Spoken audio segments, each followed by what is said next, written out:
May 2024, we made our first trip to Castle Combe, a circuit we've never been to before and quite some distance away.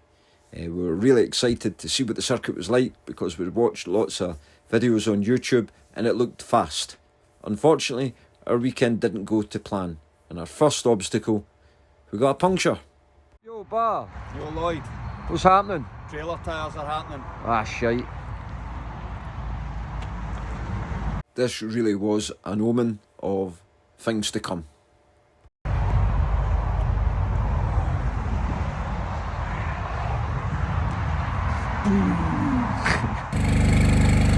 Yo! The world's least silent generator. Into qualifying, we discovered that there was a problem with the car. The steering wheel was shaking pretty bad, and although I managed to coax the car round for 3 laps, things weren't looking good. Barry diagnosed that the problem was an issue with a drive shaft, and he undertook a repair to get us out for race 1. When we started race 1, the steering wheel was still shaking pretty bad, and the race was cancelled on the first lap because of a bad car crash involving Malcolm Harding and Mike Manning. When we got back to the pits, things weren't looking good. We were thinking we were going to have to pack up for the weekend when Dave, a chap that lives local to the circuit, appeared with a solution to our problem in hand. Yo, Bar. Yo, Lloyd. So, can you give us an update on what's happened so far? Lloyd broke the car again. Crossed the drive shaft in up near side. Threw a tripod bearing out. We put it back together. Didn't work very well.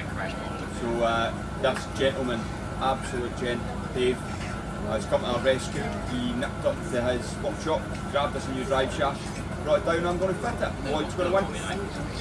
So first meet my phone.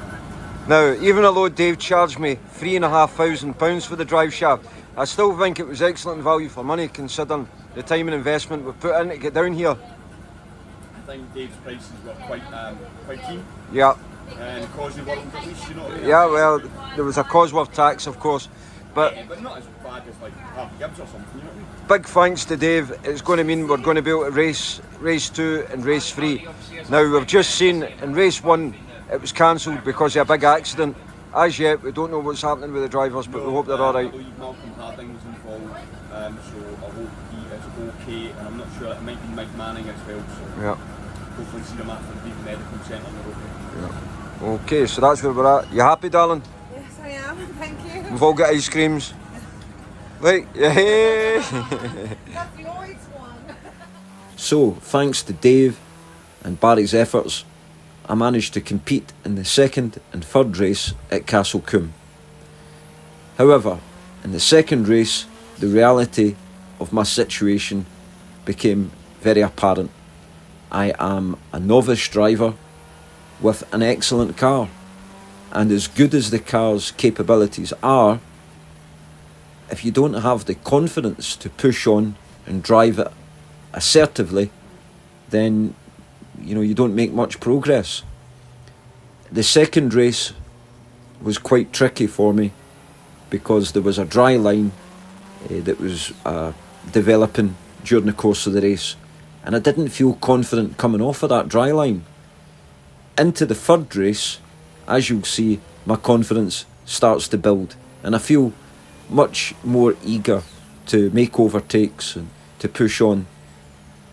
So all in all, not my best performance as a driver, but the weekend was marred with lots of accidents and cars spinning off the track. And truthfully, I love my car more than I love racing, and I was quite eager to get back up the road with the car in one piece.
So mission accomplished. We managed to finish the weekend with a second and third in class places, and we managed to keep the car in one piece, which is really good as we only have a few weeks before our next race, which is at Knockhill on the 1st and 2nd of June. At Knockhill, it's a track I know, it's a track I have a lot more experience with, and hopefully I'll have a lot more confidence in driving in a much more assertive manner. I know many of you will have been watching this video frustrated that I could have made more efforts to be driving it in a more positive manner. But this isn't the PlayStation, and the consequences, if you get it wrong, not just personally but financially as well, when you're starting at the back of the grid, do I really want to be driving like an absolute madman to try and pick up a place or two? That's not the level that I'm at. I'm not a Josh Payton who can overtake 30 cars and brimming full of confidence. I'm just a normal guy who just happens to have a truly exceptional car, of which I'm very thankful.